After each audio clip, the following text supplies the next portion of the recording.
अवसर पर जहां हम श्री राम साहित्य की गहराइयों में गोता लगाने और उनके जीवन दर्शन को साहित्यिक दृष्टिकोण से समझने के लिए एकत्रित हुए हैं, आप सबका मैं आशा हृदय से स्वागत करती हूँ। भगवान श्री राम का चरित्र केवल भारतीय संस्कृति का अभिन्न हिस्सा ही नहीं, बल्कि समूची मानवता के लिए एक आदर्श एवं प्रेरणा का स्रोत रहा है। उनका जीवन, उनके आदर्श और उनका धर्म पालन सदा से ही साहित्यिक एवं सांस्कृतिक प्रेरणा का स्रोत रहा है।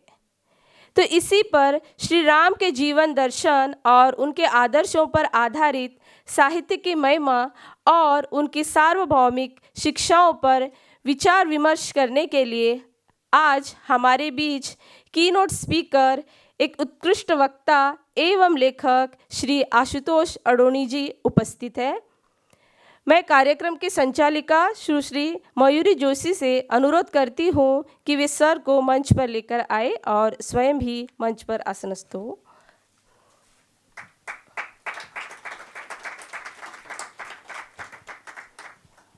श्री आशुतोष अडोणी जी जनसंवाद यानी पत्रकारिता विषय में 5 स्वर्ण पदकों के साथ स्नातक और स्नातकोत्तर शिक्षा प्राप्त आशुतोष अडोणी नई पीढ़ी के विद्वान और प्रभावशाली वक्ता के रूप में सुपरिचित हैं। वे पिछले 25 वर्षों से लगातार महाराष्ट्र और ब्रह्म महाराष्ट्र के विभिन्न प्रतिष्ठित व्याख्यानमालाओं के माध्यम से जन जागृति का भी कार्य कर रहे हैं। श्री अडोणी जी ने अब तक 800 से अधिक व्याख्यान संत साहित्य, रामायण और महाभारत के पात्रों पर दिए हैं। रामायण उनका विशेष अध्ययन का विषय रहा है।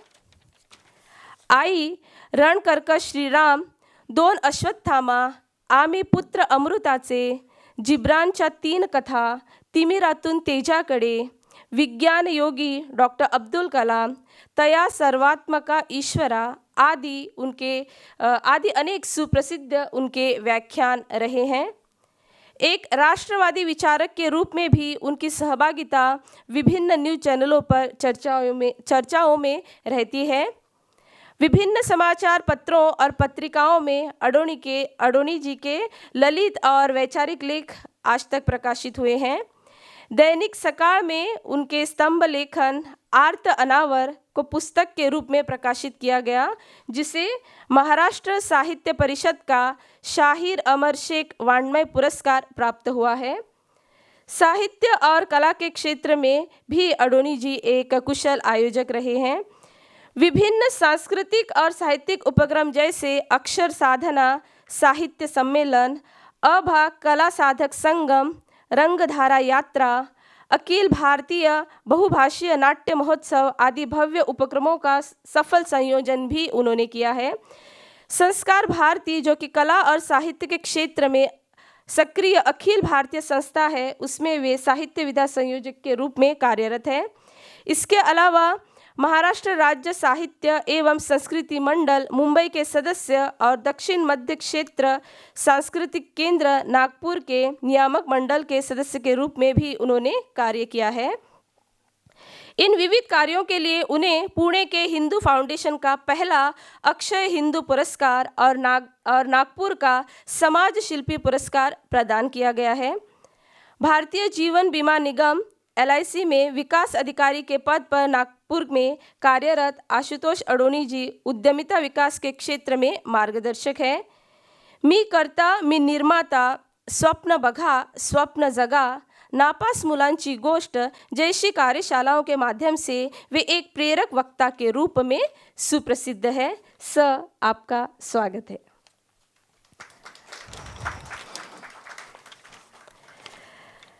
सर, मैं आपसे अनुरोध करती हूँ कि आप यहाँ पर आकर अपने विचार प्रस्तुत करें। ब्रह्मानंदम परमसुखदम केवलम ध्यानमूर्तिम द्वंद्वातीतम गगन सदृशम तत्वमस्यादि लक्ष्यम एकम नित्यम विमलचलम सर्वधि साक्षीभूतम भावातीतम त्रिगुणरहितम सद्गुरुं तम नमामि। रत्नाकराधौतपदां हिमालय किरीटिनीं ब्रह्मराजर्षि रत्नाढ्यां वंदे भारतमातरम्। आपदाम् अपहर्तारं दातारं सर्वसंपदां लोकाभिरामं श्रीरामं भूयो भूयो नमाम्यहम्। सद्गुरु स्मरण, भारत माता का वंदन। इस 2 दिवसीय गोष्ठी की अधिष्ठाता देवता प्रभु श्री रामचंद्र को अभिवादन।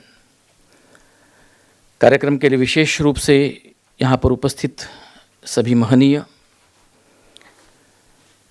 जिन्हें आप 2 दिन इस विषय पर सारगर्भिता से सुनने वाले हो, और मैं भी कछुए की नज़र से जिनसे परात्पर मार्गदर्शन पाते रहता हूँ, ऐसे मेरे सम्मुख उपस्थित आदरणीय गौरीताई, आदरणीय इंदुशेखर जी, आदरणीय रजनीश जी, भावे सर, सभी मान्यवर भावांनो आणि बहिणींनो, मेरे लिए बड़ा दुविधा का विषय है। आनंद भी है और दुविधा भी है। आनंद इसलिए है कि जो भूमि भारत की तपोभूमि है, भगवान परशुराम के तपस्या से जिस भूमि की उपज हुई, और जिस भूमि पर भारतवर्ष की ज्ञान विज्ञान की परंपराएं विशेष रूप से कला और विज्ञान के माध्यम से प्रवाहित हुई, ऐसे गोवन भूमि पर, गोमंतक भूमि पर आपसे संवाद साधने का अवसर इस परिसंवाद ने मुझे प्रदान किया है। दुविधा इसलिए है क्योंकि वस्तुतः यह जो कीनोट एड्रेस है, बीज भाषण है, ये डॉक्टर सच्चिदानंद जोशी करने वाले थे। एक ऐसा व्यक्तित्व जो साहित्य संस्कृति के विषय में, क्षेत्र में अपनी स्वयं की एक ऊंचाई को प्राप्त कर चुका है। किसी कारणवश उनके अनुपस्थिति के और वजह मुझे सहने का एक दुष्कर कार्य, आपको एक 35-40 मिनट मुझे जो दिया गया है, सहना है। इसलिए हो सकता है कि स्वादिष्ट खीर की अपेक्षा में यहाँ बैठे हुए लोगों को नींबू पानी पी करके अपना समाधान करने का। मित्रों, राम के बारे में क्या बोले? भारतीय संस्कृति का, भारतीय संचित का एक ऐसा घनीरूप, डॉक्टर अलेक्जेंडर बर्मन कहते हैं कि भारतीय संस्कृति को आप लोग समझना है, मूल से जानना है, कुछ मत कीजिए। संपूर्ण भारतीय तत्वज्ञान, संपूर्ण भारतीय आदर्श, संपूर्ण भारतीय चिंतन, भारत का जीवन आदर्श, भारत की मूल्य व्यवस्था, यह किसी एक व्यक्तित्व के जीवन चरित्र में आप समाहित कर सकते हैं, समाहित पाते हैं, तो वह व्यक्तिमत्व प्रभु श्री रामचंद्र का व्यक्तित्व है। जैसे कहा गया कि रामो विग्रहवान धर्मः, इस एक वाक्य में प्रभु श्री रामचंद्र जी के संपूर्ण जीवन चरित्र का, उनके जीवन के प्रयोजन का, जिस नीति और मूल्य के लिए एक युग संघर्ष प्रभु श्री रामचंद्र जी ने किया, वह सारे युग संघर्ष का आधार यदि कुछ है तो महाकवि वाल्मीकि के शब्दों में वह अधिष्ठान है धर्म। आखिर धर्म क्या होता है? धर्म एक पहचान है। धर्म एक ऐसा विचार है जो विचार मानवीय जीवन में आदर्शों को हमें बयां करता है। और प्रभु श्री रामचंद्र जी का जीवन ऐसा है कि जीवन के किसी भी आदर्श के संदर्भ को आप समझने की कोशिश कीजिए। पिता कैसा हो, पुत्र कैसा हो, बंधु कैसा हो, राजा कैसा हो, पति कैसा हो, योद्धा कैसा हो, कूटनीतिज्ञ कैसा हो, इन सारे प्रश्नों के आदर्शता के परिमाण में यदि उत्तर ढूंढने का हम प्रयास करते हैं तो मेरे भाइयों, भारत के इतिहास में एक ही नाम इन सारे प्रश्नों के उत्तर देने के लिए मेरे और आपके सामने प्रस्तुत होता है, और वह नाम है प्रभु श्री राम। और इसलिए हम देखते हैं कि भारतवर्ष पर प्रभु श्री रामचंद्र के व्यक्तित्व का प्रभाव जितना गहरा है, जितना व्यापक है, इस राष्ट्र की सारे भेदों पर मात करते हुए, विविधताओं पर मात करते हुए एक चेतना के सूत्र को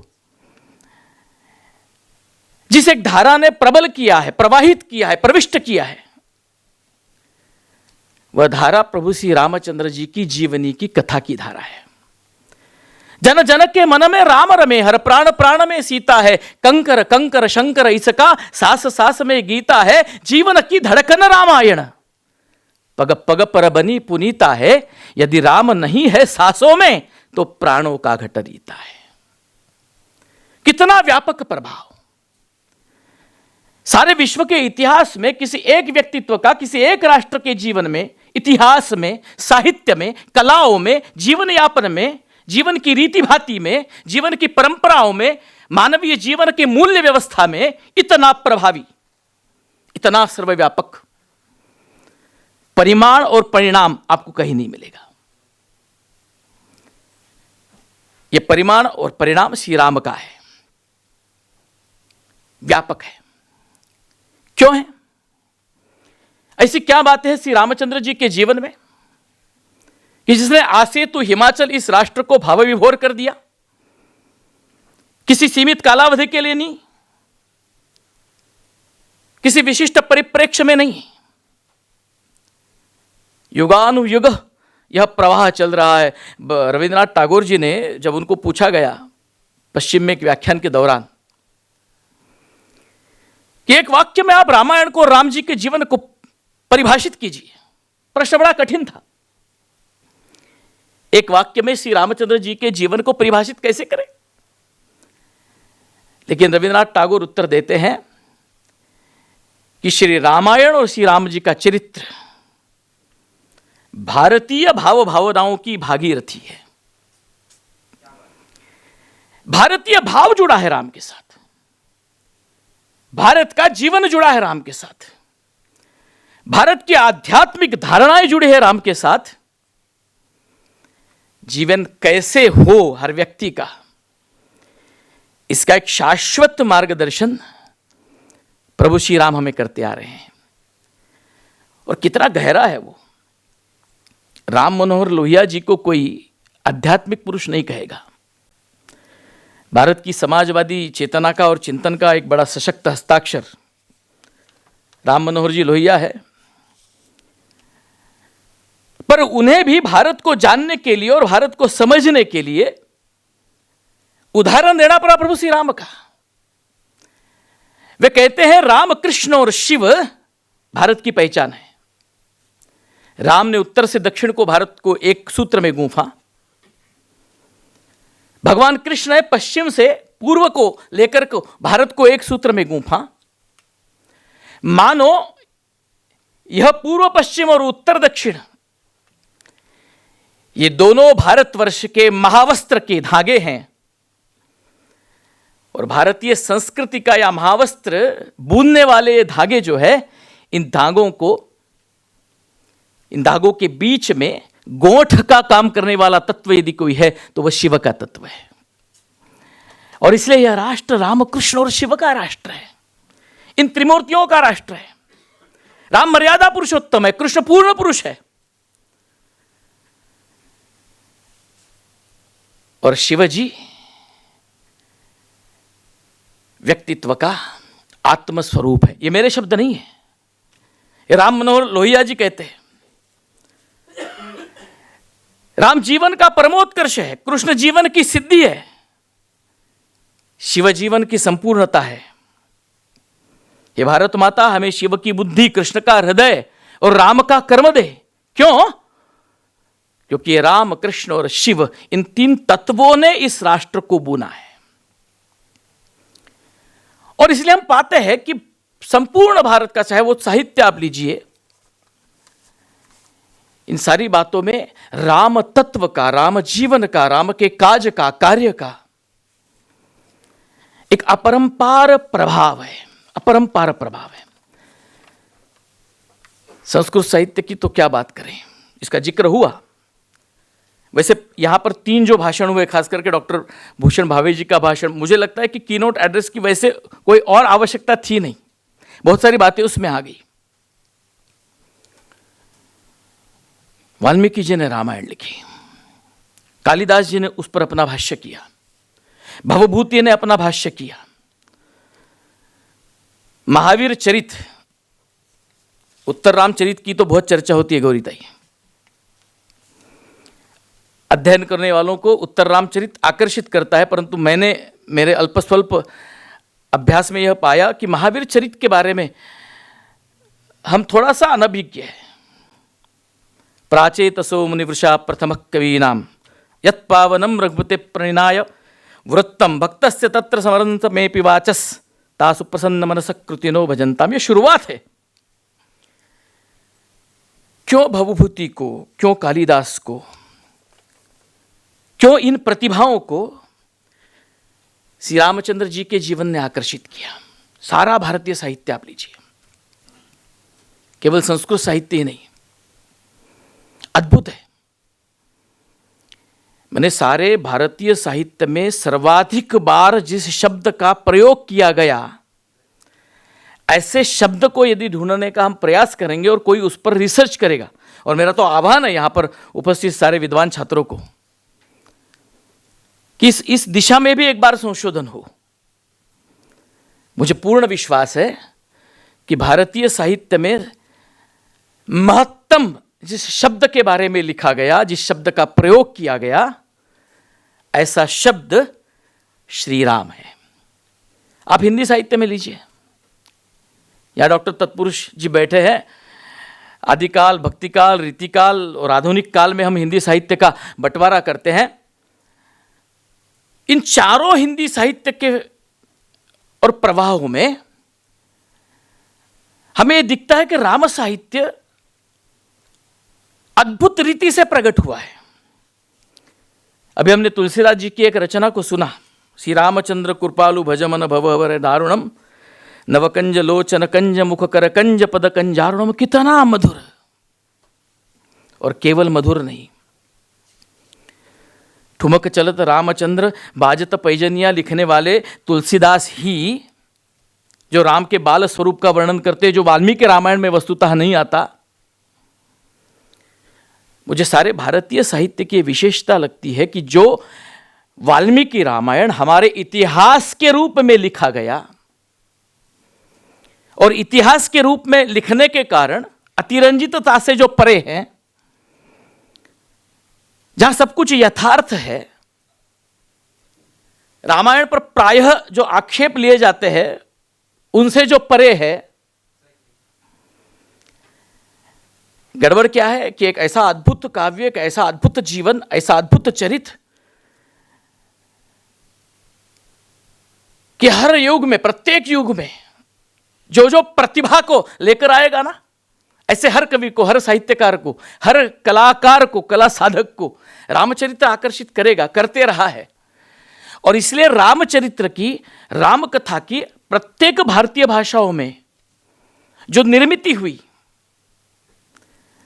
कई नाम है, अभी समय की पाबंदी मुझे है, परंतु चाहे तमिल साहित्य को लीजिए, चाहे कन्नड़ साहित्य को लीजिए, चाहे मराठी साहित्य को लीजिए, राजस्थानी, गुजराती, भारतवर्ष किसी भी भाषा के साहित्य को आप जानने की, समझने की कोशिश कीजिए, हमें यह दिखता है कि प्रत्येक भारतीय भाषा में श्री राम जी का चरित्र अपने अपने तरीके से, अपने अपने युग के अनुकूल, आवश्यकताओं के अनुकूल हमारे प्रतिभावान साहित्यकारों ने निरूपित किया है।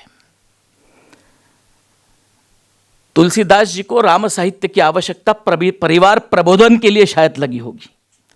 मैं कई बार सोचता हूं गौरीताई कि वाल्मीकि रामायण में जो बाल राम नहीं दिखता, वो तो एकदम 16 साल का राम है, अपने जीवन पथ पर चलने के लिए आतुर, निशिचर हीन करहु मही का प्रण लेते हुए मेकिंग ऑफ राम की यात्रा, वहां राम दिखता है वाल्मीकि रामायण में पहली बार, लेकिन तुलसीदास ठुमक चलत रामचंद्र भी लिखते हैं। और इसका कारण यह है कि जैसे हमारा जीवन एक संपूर्ण जीवन होता है, साहित्य जीवन का आईना है, साहित्य जीवन का एक प्रतिबिंब है। तो जीवन के हर पहलुओं को रामचरित्र के साथ जोड़ने का एक अद्भुत संक्रमण भारतीय साहित्य में हर भाषा के हुआ है। लेकिन इससे दिक्कत भी ये हुई कि कई उपकथानक रामायण को जोड़े गए और उत्तरकालीन लोगों को एक आक्षेप, एक चिकित्सा करने का अवसर हमने दिया। मराठी में मोरोपंत जी है, मोरोपंत जी ने अकेले ने 150 रामायण लिखी है। एक कथा वस्तु को, एक कथा विषय को कितने अंगों से, कितने तरीकों से हम प्रस्तुत कर सकते हैं, इसका उदाहरण हमको मराठी साहित्य में मोरोपंत जी की रचनाओं में मिलता है।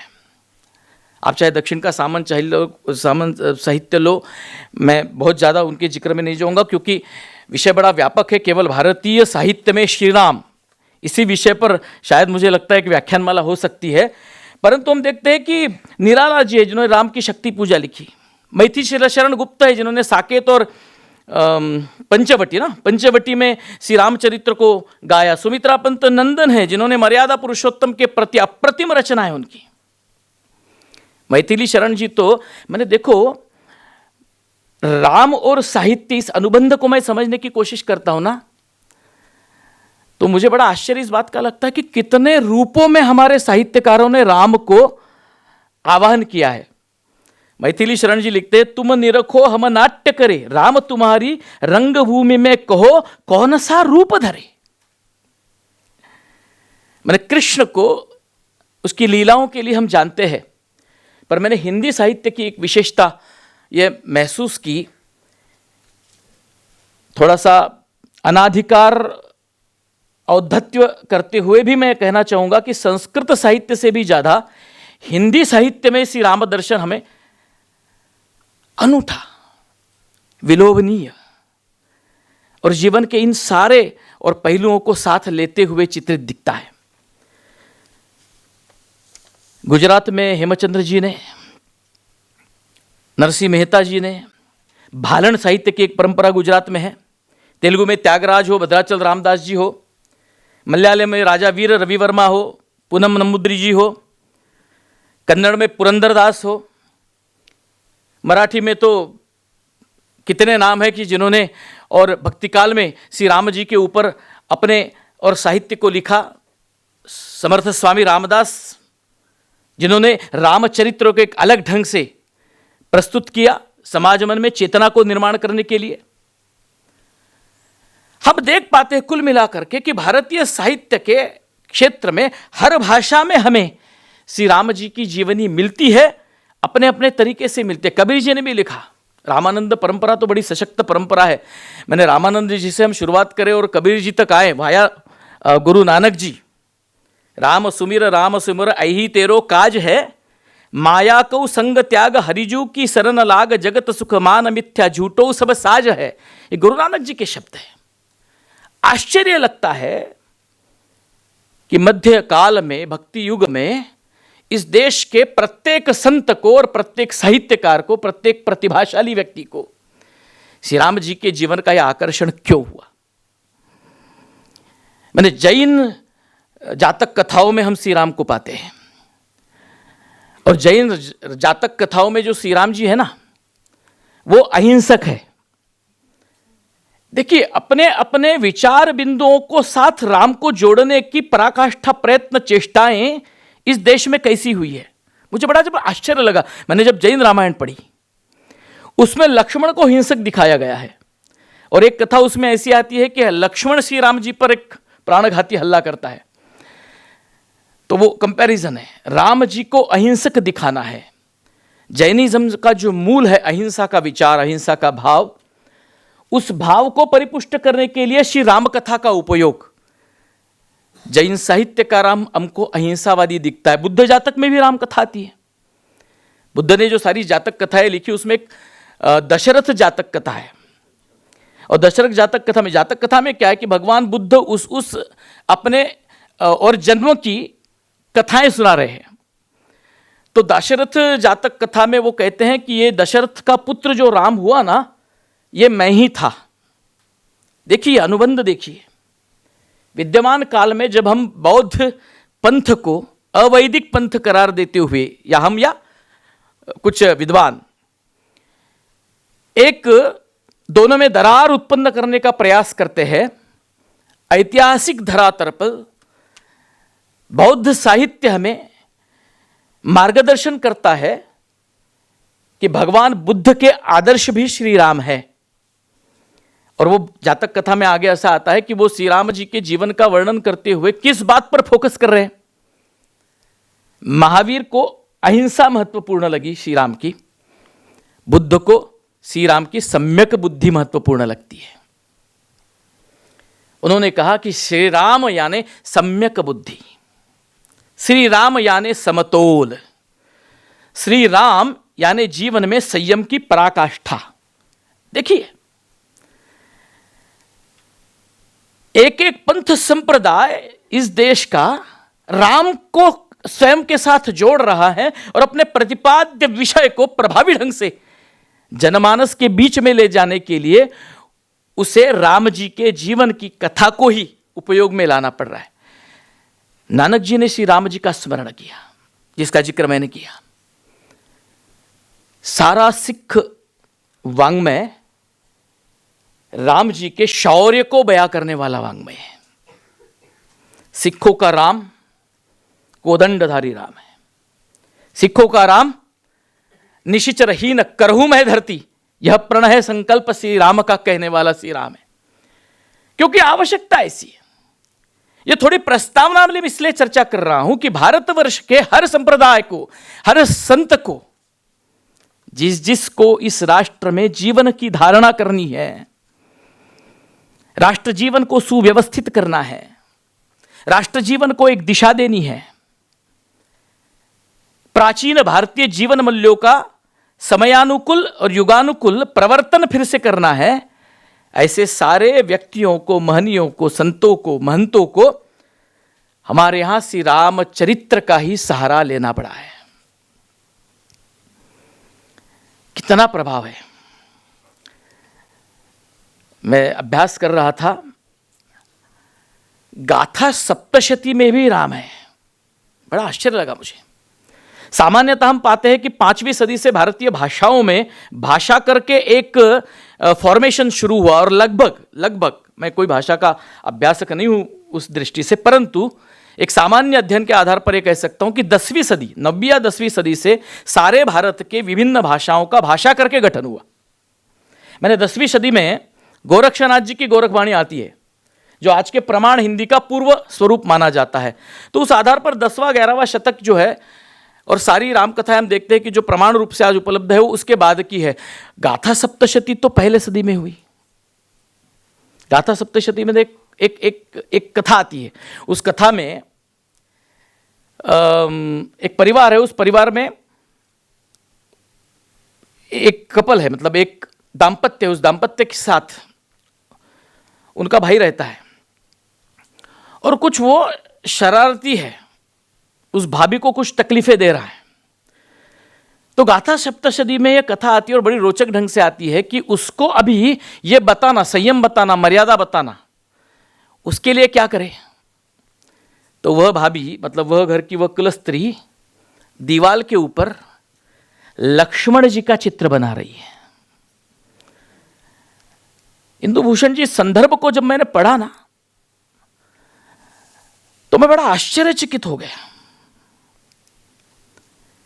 कि कैसे संभव है पहली शताब्दी में, जब भारतवर्ष का मनुष्य चित्र भाषा में शायद व्यक्त होना सीखा हो, उस वक्त भी किसी को कुछ बताने के लिए राम जीवन के एक चित्र का उपयोग करना। या 4वीं शताब्दी में हम पाते हैं प्रवरसेन, वाकाटक, जो हमारा क्षेत्र है विदर्भ,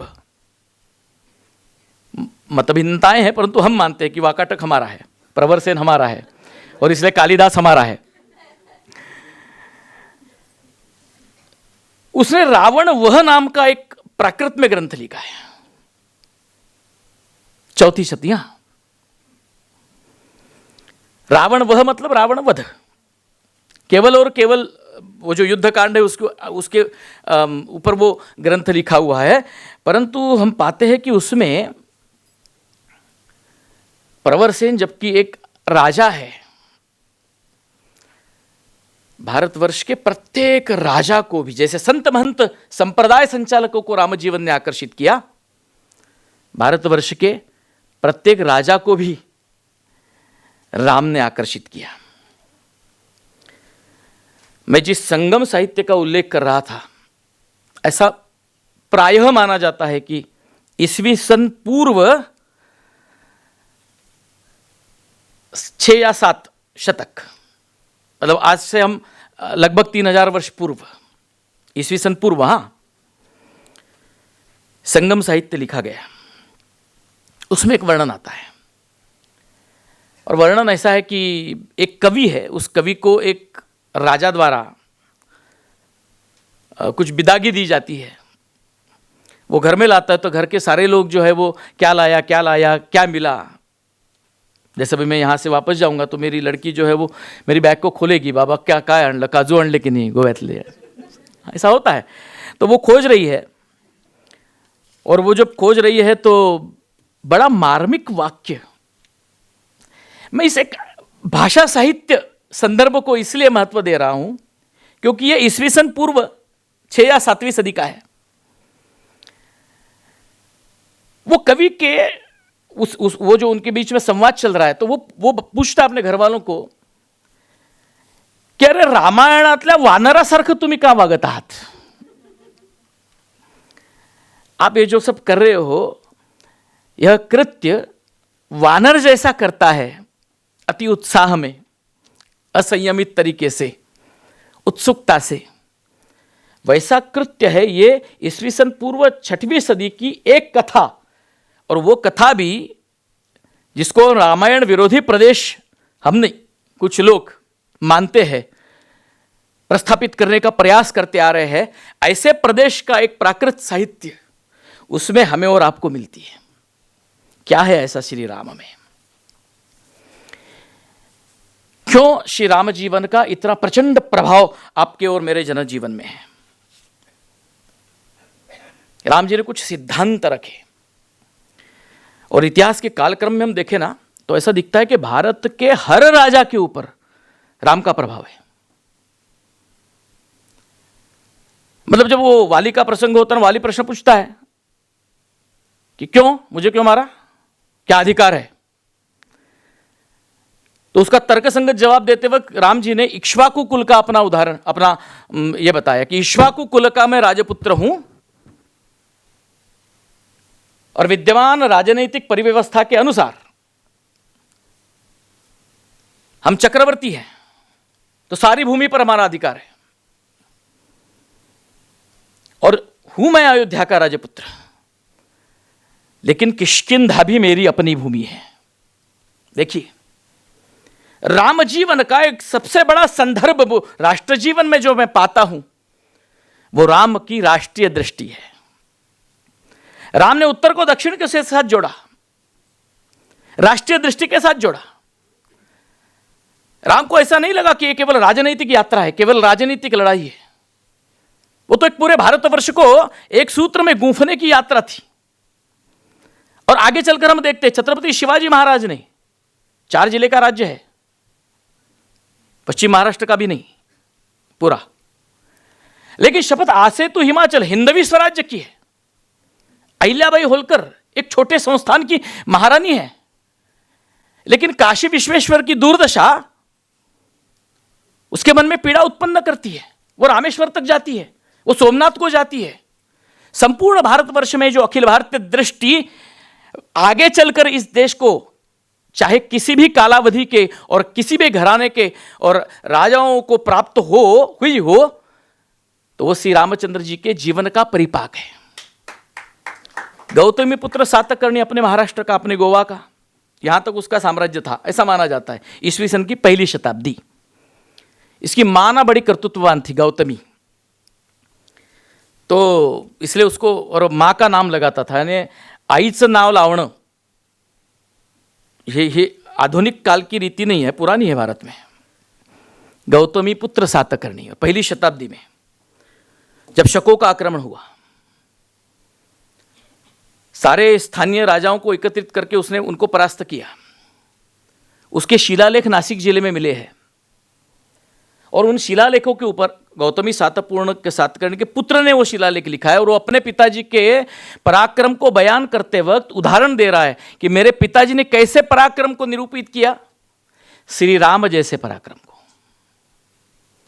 30वीं सदी में इस देश पर हुणों का आक्रमण हुआ। स्कंदगुप्त ने उनको खदेड़ दिया। स्कंदगुप्त ने उनको खदेड़ने के बाद जो ताम्रपट लिखे गए, जो आज उपलब्ध है, उसमें स्कंदगुप्त के पराक्रम की तुलना किसके साथ की है? श्री राम जी के साथ। मैं सारे कालक्रम को जब देखता हूं ना, 7वीं सदी में पल्लव राजे हुए दक्षिण में, नरसिंहवरम जिसने लंका को जीता, उसके भी शिलालेख उपलब्ध है।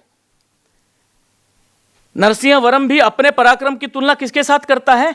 मैंने राम जैसे पराक्रम को करने का प्रयास किया। 10वीं सदी में दक्षिण के चोल राजवंश ने लगभग हिंदुस्तान के बाहर जाकर के और आज के पूरे एशिया, जिसको सब कॉन्टिनेंट कहते हैं, खंड कहते हैं, उसको अपने कब्जे में कर लिया था। परांतक नाम का राजा है चोलों का, 10वीं सदी का। वो तो अपने नाम को बदलकर संग्राम राघवया नाम को धारण करता है। देखो, मैं इस उदाहरण को आपके समक्ष इसलिए रख रहा हूं कि एक तरफ इस देश की साहित्य की धारा, कला की धारा, संस्कृति की धारा, दूसरी तरफ इस देश की राज व्यवस्था की धारा, इन सारों में, और केवल हिंदुस्तान में नहीं, हिंदुस्तान के बाहर भी 10वीं सदी में कंबोडिया में यशोवर्मा और राजेंद्र वर्मा, यशोवर्मा चहूर्ण जो वर्णन आता है ना, ये कंबोडिया के थे। लेकिन श्री रामचरित्र का प्रभाव यह बृहत्तर भारत पर भी इतना व्यापक है। आज भी इंडोनेशिया जैसे राष्ट्र में आप जाएंगे, आप उसको आज भी महसूस करेंगे। राजाओं के नाम राम के नाम से है। रामायण के जीवन के साथ, रामायण के पात्रों के साथ वो खुद को जोड़ते हैं। यहां तक कि साम्यवादी और तंत्र के विरोध में वहां जो संघर्ष हुआ, निर्णायक विजय उन्होंने पाई, उसके बाद का जो जुलूस निकला था ना, मैं कहां की बात कर रहा हूं? आग्नेय एशिया।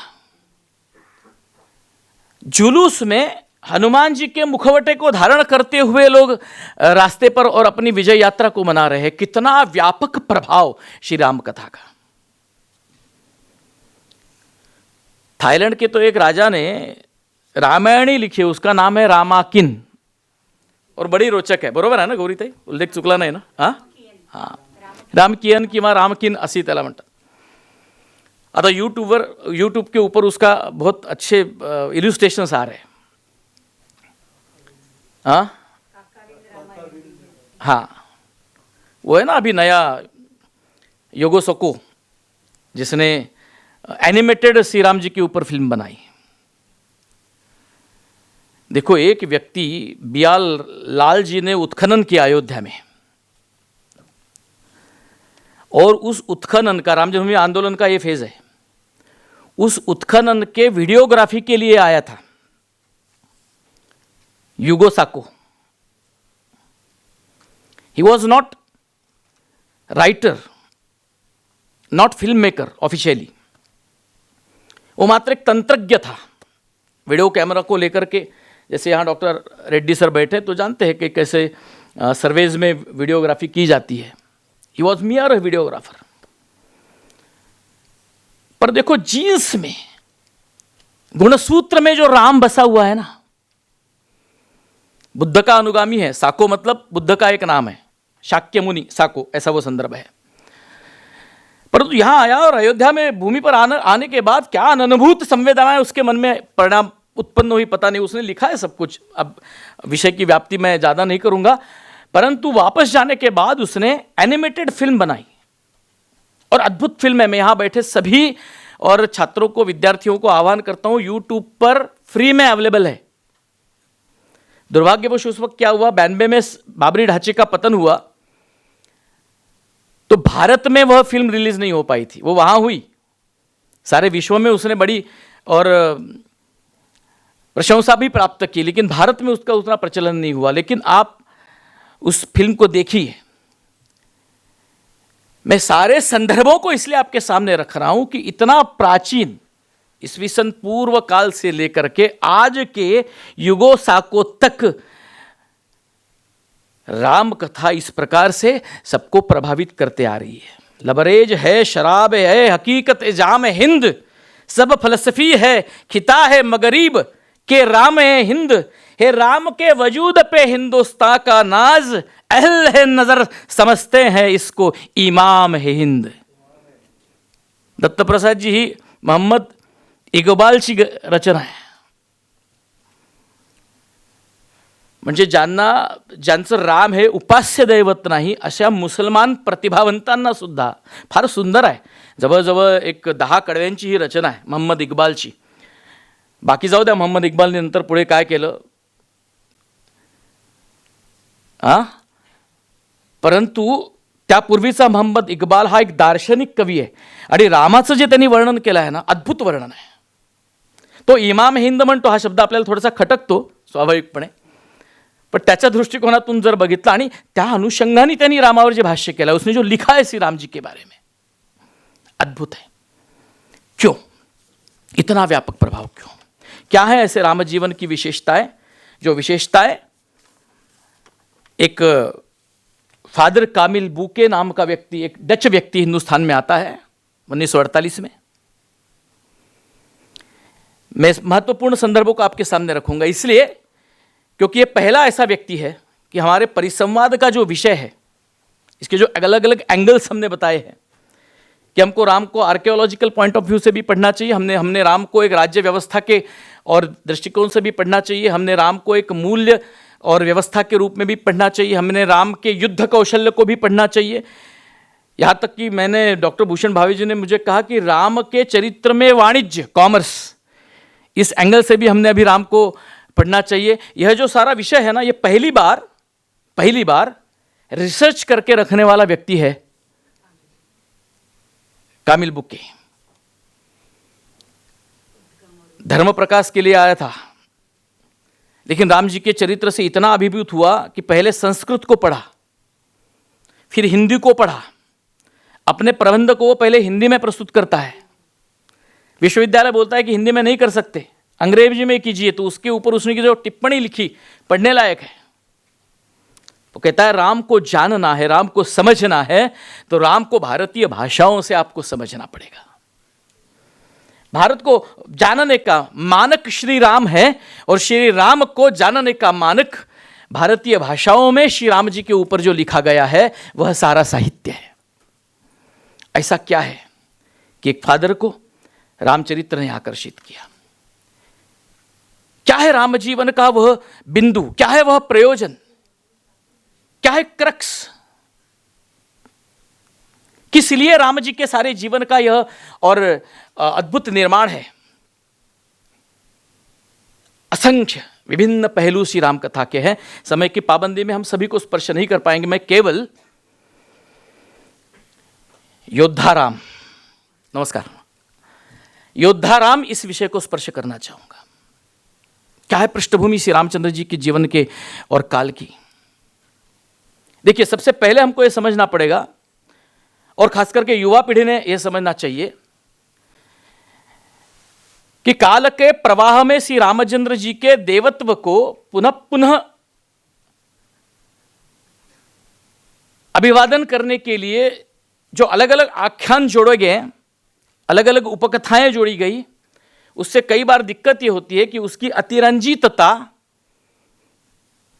श्री रामचरित्र के बारे में और श्री रामचरित्र को देखने की दृष्टि को कई बार बाधित कर सकती है. क्योंकि कई घटनाएं हैं ना, अरे आप एक पत्थर को उठाते हो और पानी में डालते हो और वो तैरता है, कैसे माने हम? आज का युवा प्रमाण मांगेगा, वो बोलेगा सिद्ध करके दिखाओ। साइंस का नियम है कि कोई जड़ जो है वो पानी में तैर नहीं सकता, लेकिन तुलसी जी ने तो बड़ा व्यापक और रंजक वर्णन किया, कंब रामायण ने तो उससे अच्छा और उत्कट वर्णन किया। देखिए, वर्णन गलत नहीं है, राम जीवन के मूल गाभा को चरित्र के सुसंगत ही है, परंतु जब जब हमारे मन में ऐसे प्रश्न उपस्थित होंगे ना, हमने वाल्मीकि जी का हाथ पकड़ के चलने का प्रयास करना चाहिए। वाल्मीकि रामायण 2 टुक शब्दों में स्वच्छ राम नाम के इतिहास को बयां करता है, और राम नाम का यह इतिहास राम इस व्यक्ति का इतिहास है। बड़ा रोचक प्रसंग है, 5 मिनट चलती ना। देखिए, बड़ा विषम युद्ध है ना, युद्ध शास्त्र की बात हम कर रहे हैं। विश्व का पहला महायुद्ध है राम रावण का। उसके पूर्व जिनको हम महायुद्ध कहते हैं, से 2 युद्ध हुए। 5 मिनिटानंतर शर्ट ओढायचा माझा। हाँ। पहला दाशरथी, दशरात्र। दूसरा हम जिसको महायुद्ध मानते हैं वो महाभारत का युद्ध है, वो 18 दिन का है। एक 10 दिन 10 रात का युद्ध जिसको हम बड़ा युद्ध मानते हैं, दूसरा 18 दिन का युद्ध जिसको हम बड़ा युद्ध मानते हैं। राम रावण युद्ध कितने दिन का है? कोई 87 डेज बोलता है, कोई 90 दिन बोलता है। लेकिन यह निश्चित पहले 80 दिन राम रावण युद्ध में हमारे सारे जो भगवान हैं उन्होंने किसी का पक्ष नहीं लिया। वे ऊपर बैठे देख रहे, उत्सुकता है, लेकिन पक्ष नहीं ले रहे। जय जयकार कर रहे, लेकिन कैसी जय जयकार है? आज के सारे बुद्धिजीवी जिस तरह से कोई भूमिका नहीं लेते। अरे भारत एक राष्ट्र है और हिंदुत्व इस राष्ट्र का प्राण है, इसकी चेतना है। हिंदुत्व ने ही इस राष्ट्र को बना के रखा। रामकृष्ण शिव गंगा गाय, इस राष्ट्र को एक सूत्र में गूंफने वाले प्राण तत्व है। इस सत्य को निसंदिग्ध शब्दों में रखने में क्या परहेज हो सकता है, परंतु नहीं रखते। किसी को पुरस्कार चाहिए, किसी को महामंडल पर स्थान चाहिए, किसी को यूनिवर्सिटी में प्रोफेसर बनना है। देव भी ऐसे भयभीत है रावण के अत्याचारों से। देखो, रावण एक प्रवृत्ति है, राम रावण का संघर्ष है, मूल्य का संघर्ष है, नीति का संघर्ष है, व्यवस्थाओं का संघर्ष है। और यह संघर्ष लगभग 90 दिन चला। 80 दिन सारे भगवान तटस्थ है, जय जयकार कर रहे हैं, लेकिन राम या रावण किसी एक का नाम नहीं ले रहे, सिर्फ जय जयकार कर रहे हैं। और जब राम की निर्णायक निर्दालन हुई रावण की, उसके बाद राम का जय जयकार किया। उस जय जयकार का प्रत्युत्तर देते वक्त भगवान बड़े विनम्रता से हाथ जोड़कर कह रहे हैं, वाल्मीकि रामायण में वर्णन आता है, इतना जय जयकार मत कीजिए, ना मुझे परमात्मा परब्रह्म कहिए। आत्मानम मानुषम मन्ने रामम दशरथात्मजा। मुझे ना रामचरित्र का सारा सेंट्रिक पॉइंट इस वाक्य में लगता है। आज का जो युवा है, जिस युवा को रामचरित्र से बोध क्या लेना है, महामानव मानेंगे, देवत्व को मानेंगे, तो सड़ जाएंगे, कट जाएंगे।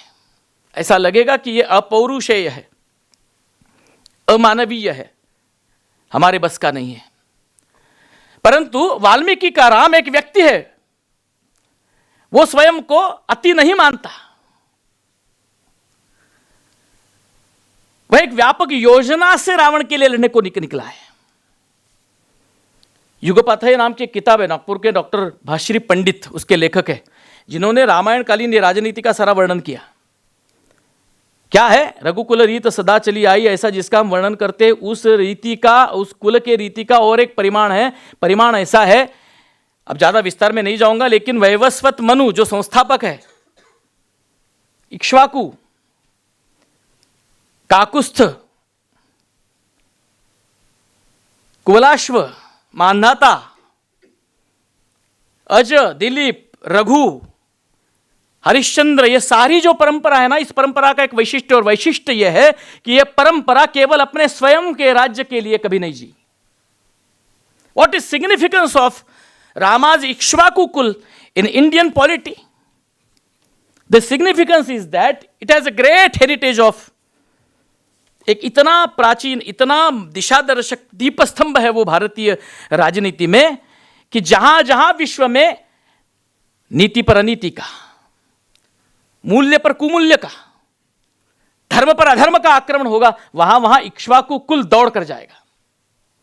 काकुस्थन नाम उसी से आया ना, इंद्र को उसने लिया था। क्यों? क्योंकि रघुकुल की परंपरा है। और भाषिर पंडित अपनी किताब में ससंदर्भ वाल्मीकि रामायण का आधार लेकर प्रतिपादित करते हैं, दशरथ पहला ऐसा राजा है जो पंचशील के विचार चक्रव्यूह में फंस गया। मेरा राज्य सुशासित राज्य है, मैं अयोध्या के परे क्यों सोचूं? देखो, धर्म नगरी है अयोध्या, वहां विधेय नगरी है, और वो भोग नगरी, अधर्म नगरी है लंका। संपूर्ण रामायण की कथा ये लंका देह नगरी, अयोध्या धर्म नगरी और मिथिला विदेह नगरी, ये तीन तत्वों की कथा है। और धर्म जब परांगमुख हो जाता, परावृत्त हो जाता,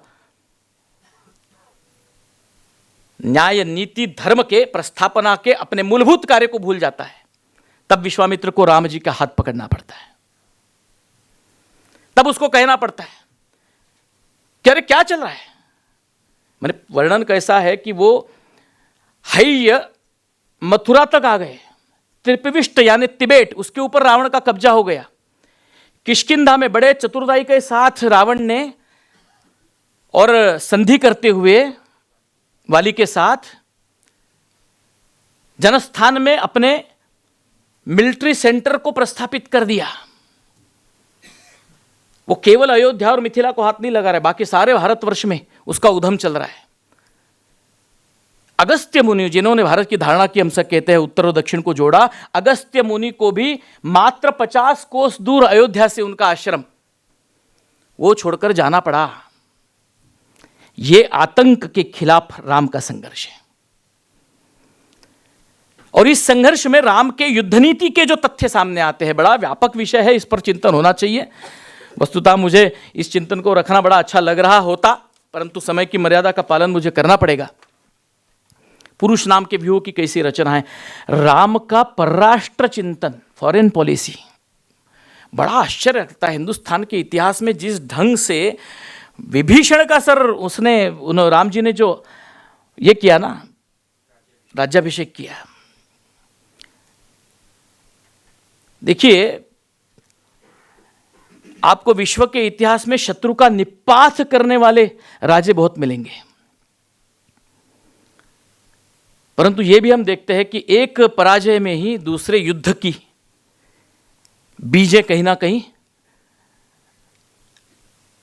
समाहित होती है। पहले महायुद्ध के बाद जो ट्रीटी हुई, उसमें ही दूसरे महायुद्ध की शुरुआत शुरू हो गई थी।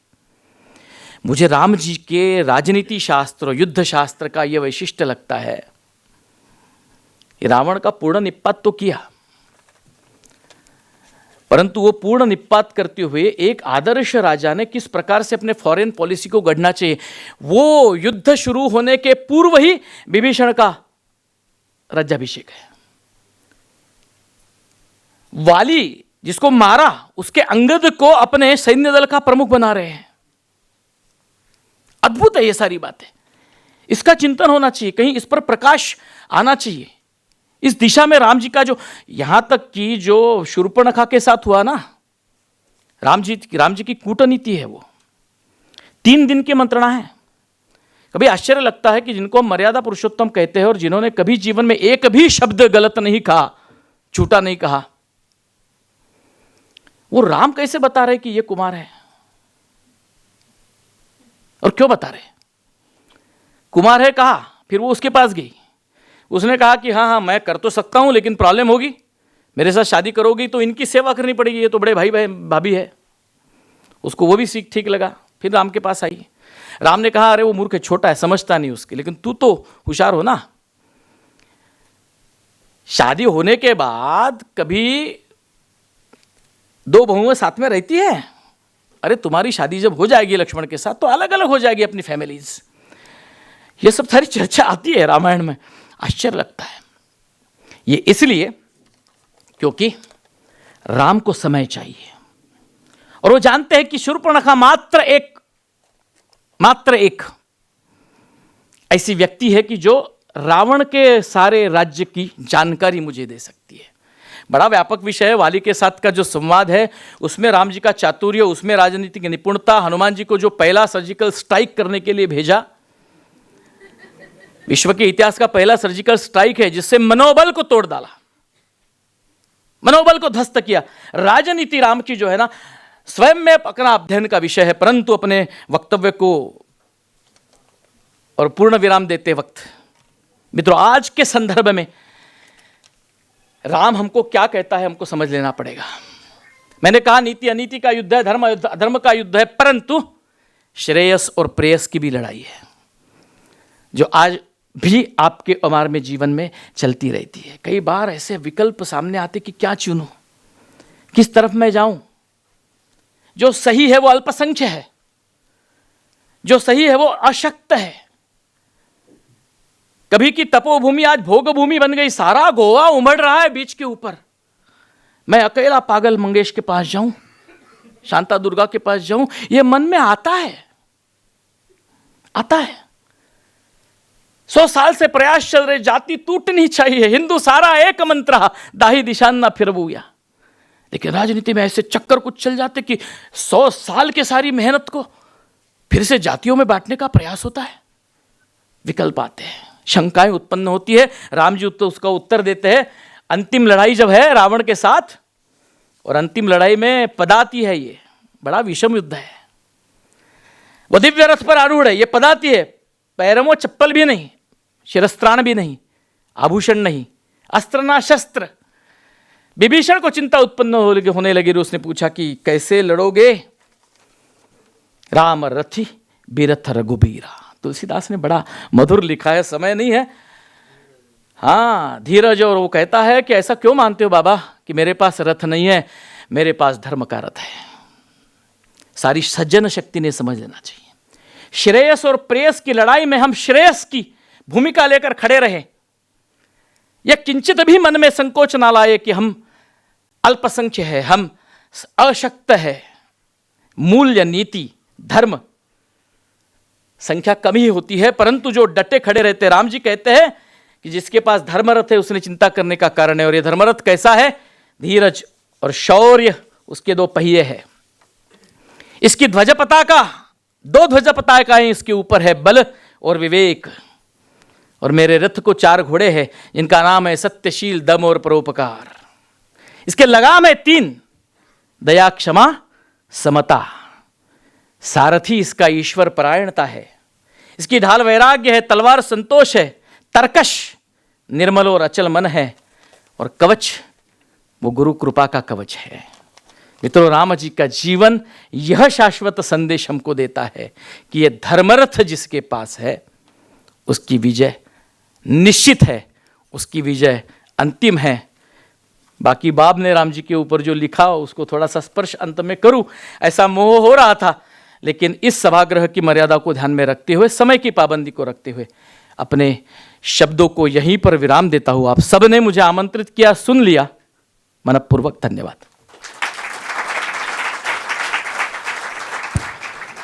श्री राम जीवन पर बोलने के लिए बहुत कुछ है सर, पर समय की पाबंदी भी है, इसलिए आपको रोकना पड़ा। धन्यवाद सर। मैं डॉक्टर ज्ञानेश्वर पाटिल सर से निवेदन करती हूँ, ऑफिशिएटिंग प्रिंसिपल स्वामी ब्रह्मानंद महाविद्यालय तपोभूमि की सर को, श्री आशुतोष अडोनी सर को महाविद्यालय की तरफ से स्नेहरूप भेंट वस्तु प्रदान करें।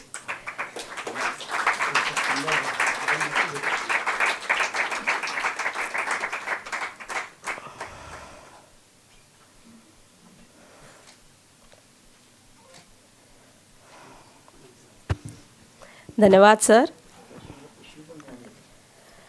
आपके विद्वत्तापूर्ण विचार, श्री राम के आदर्शों और साहित्यिक योगदानों पर आपके अमूल्य अनुभव निस्संदेह हमारे श्रोताओं के लिए प्रेरणादायक और ज्ञानवर्धक सिद्ध होंगे। आपका मार्गदर्शन एवं विचार हमारे श्रोताओं को न केवल श्री राम साहित्य को समझने में सहायक होंगे, बल्कि स्वयं के जीवन मूल्यों को भी प्रबल करेंगे। मैं संचालिका धन्यवाद सर। मैं संचालिका सुश्री मयूरी जोशी का भी धन्यवाद देती हूँ और सभागार में उपस्थित सभी श्रोतागण बड़े ही धैर्य एवं गंभीरता से और शौर्य से सुन रहे हैं, इसलिए आप सबका भी धन्यवाद। और ये बीज भाषण यहीं पर समाप्त होता है।